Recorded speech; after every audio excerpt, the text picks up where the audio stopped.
everyone, welcome back. We all know that Central Bank of India, that is Reserve Bank of India, जिसे हम apex bank या शहंशाह of all the banks भी कहते हैं। तो चलिए स्टार्ट करते हैं, समझते हैं कि ये जो हमारी अपेक्स बैंक है, हमारे इंडिया की सबसे प्राइम जो बैंक है, रिजर्व बैंक ऑफ इंडिया, उसके फंक्शंस क्या है। Starting with monetary functions, there are 5 main monetary functions of RBI. Monetary functions पढ़ने हैं हमें, और फिर हम पढ़ेंगे non monetary functions. Monetary functions यानी आरबीआई की वो सारी रिस्पॉन्सिबिलिटी जो डायरेक्टली मनी के रिलेटेड है।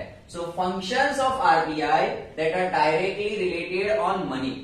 First is currency issue, second is banker to the government, third is bankers bank, fourth is credit control, and last is custodian of foreign exchange reserves. Starting with our first function, that is currency issue. हमारी पूरी country में जितने भी currency है, currency notes है, सिर्फ 1 रुपए के नोट के अलावा सारे नोट्स उनका प्रिंट करना, वो करेंसी को इश्यू करना, वो सारे कामकाज आते हैं under the responsibility of RBI. So RBI is responsible for issuance, for printing, complete A to Z work of issuance of all the notes, currency notes that are of 2 rupees and above. In simple words, सिर्फ 1 रुपए के जो आपकी note है वो, और जितने भी कॉइन्स है, करेंसी कॉइन्स, वो सारे हमारी इंडिया की फाइनेंस मिनिस्ट्री के अंडर में आते हैं। So our finance ministry of India, it is responsible for issuance of all the currency coins and 1 rupee note. उसका इश्यूएंस किसके अंडर में आता है? फाइनेंस मिनिस्ट्री के अंडर में। बाकी जितने भी करेंसी नोट्स है एक्सेप्ट 1 रुपी नोट, वो सब के सब किसके थ्रू इश्यू होते हैं, किसके अंडर में आते हैं? Under the responsibility of RBI.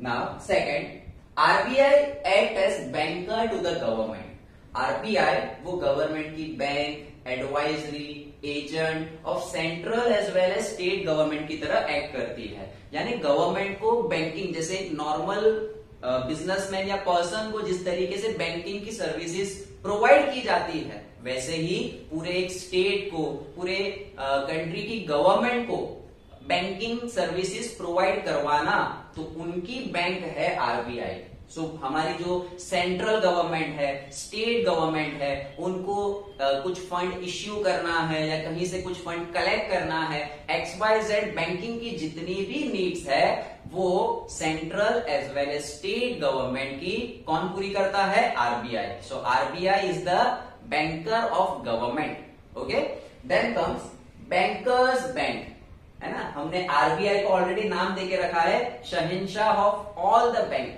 यानी जितनी भी इंडिया की शेड्यूल्ड बैंक्स है, जिनको बैंक का होदा मिला है, तो वो सारी बैंक किसके कमांड में आने वाली है? आरबीआई के कमांड में। So RBI is going to supervise, regulate, rules and regulation and keep a watch on all the activities of this bank. अच्छा, अगर कोई बैंक क्राइसिस में भी आ जाता है तो भी आरबीआई की ड्यूटी है, वो बैंक आरबीआई के पास आएगा कि भाई हम क्राइसिस में है, we need some help, we need some funds, XYZ कोई भी तरह की हेल्प किसी भी बैंक को चाहिए, तो वो अल्टीमेटली किसके पास आएगा? आरबीआई के पास आएगा।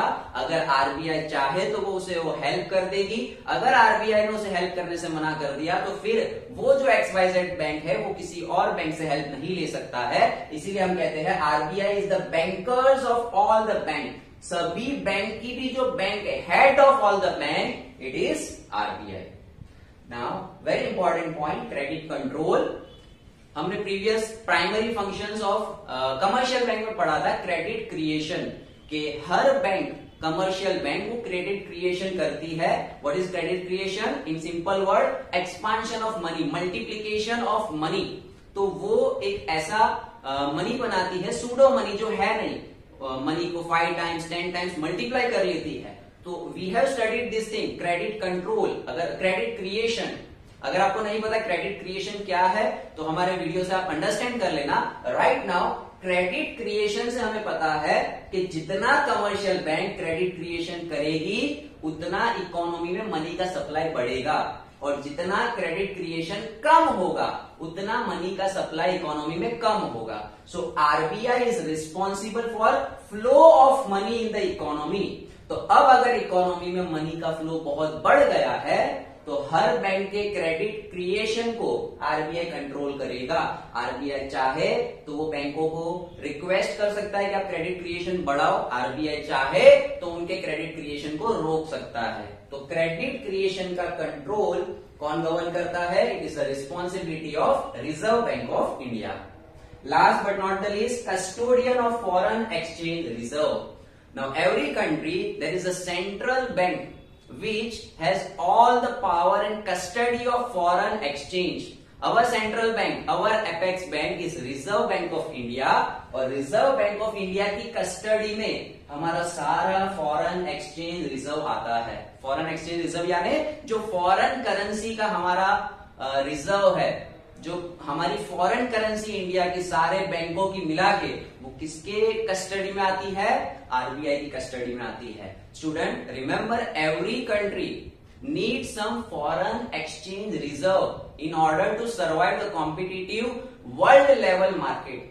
वर्ल्ड लेवल मार्केट पे फ्री एक्सचेंज रेट में मनी का एक्सचेंज होता है। आप रुपीस दो, डॉलर लो, ठीक है, डॉलर दो, कोई और करेंसी लो, तो ये जो करेंसी का लेन देन होता है उस करेंसी के लेन देन के लिए हर कंट्री के पास एक particular volume of foreign exchange, एक particular amount of foreign exchange reserve रखना जरूरी है।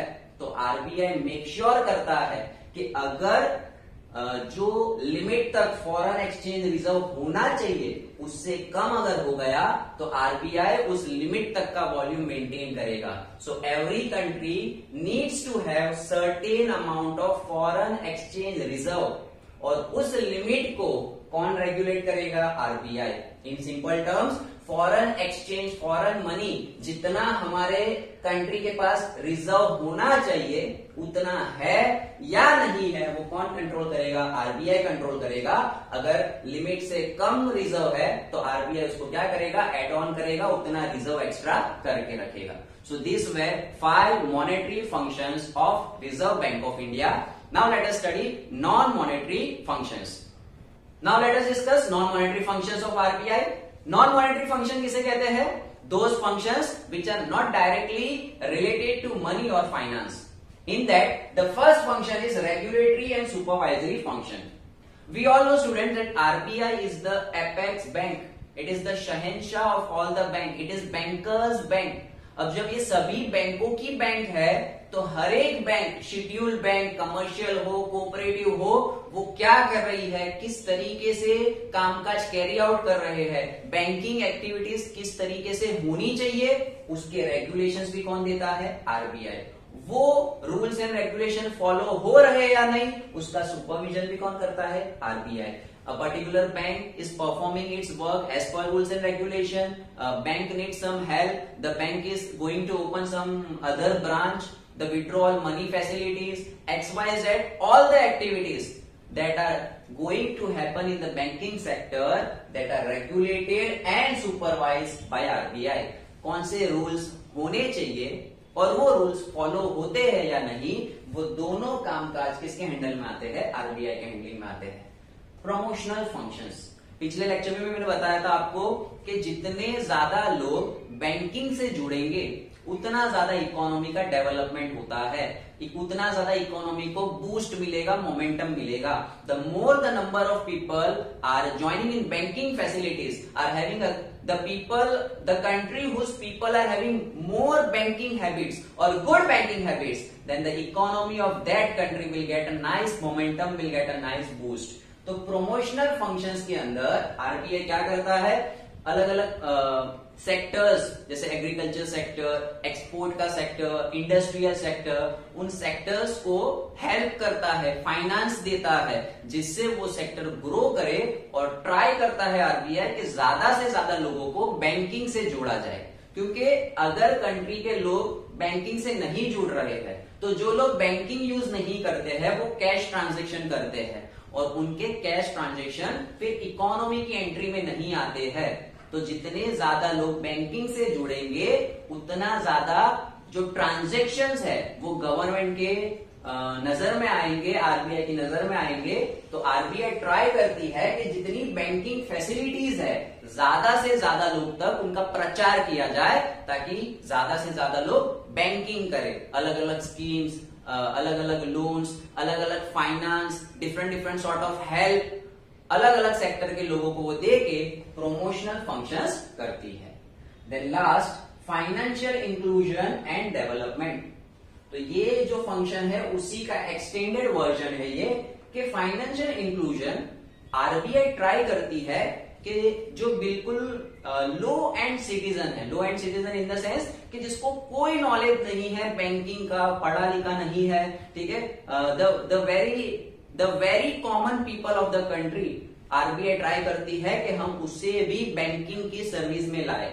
जैसे for example prime ministers Jan Dhan योजना, जिसमें लाखों करोड़ों बैंक अकाउंट्स खोले गए थे। वो पूरी योजना जो है जन धन योजना, उसका एक ही पर्पस था कि गरीब से गरीब इंसान भी है उसका बैंक अकाउंट खोला जाए, जीरो बैलेंस अकाउंट खोला जाए, मिनिमम बैलेंस की उसको कोई रिक्वायरमेंट ना हो। उन्हें समझाया गया, रूरल लेवल, गांव लेवल तक भी आपने देखा हो तो लाइन लग चुकी थी बैंक अकाउंट खुलवाने के लिए।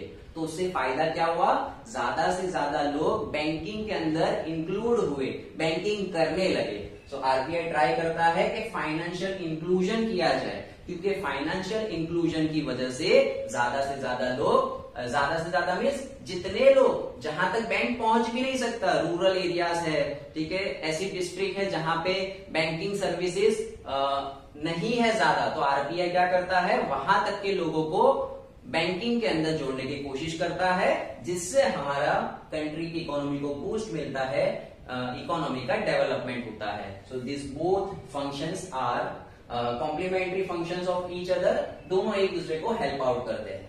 सो these were non monetary functions of RBI, regulation and supervisory function, promotional function, financial inclusion and development. So here we end our lecture. We'll see you in next lecture. Keep working hard. Have a blessed day.